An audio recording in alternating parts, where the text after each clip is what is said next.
Hey guys, this is E with Scrapbooking with Me, and this is our free printable for today. This one is called Birds and Butterflies.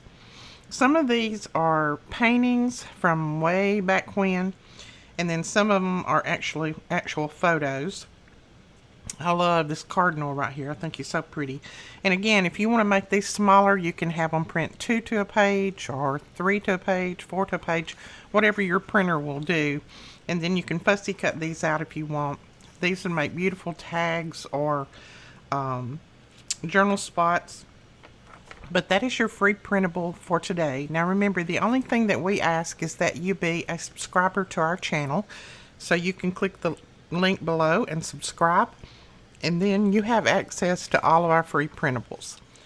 Now on all of these except these two, we have fixed it where you can fussy cut them out. So these are fussy cut images.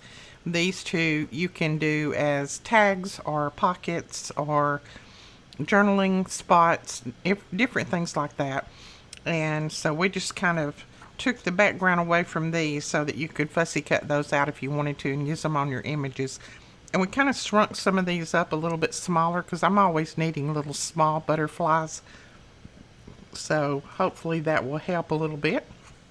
And then of course you can always make them smaller or larger by just setting your printer in different ways if you want to do that. Alright guys, that is it. I hope you enjoy this printable. Make sure that you post some of your projects that you make using this printable over on our Facebook page. That link will be directly below. If you're not already a member, just ask to join and someone over there will approve you. Alright, we will talk to you guys later. Thanks so much for watching. Bye-bye.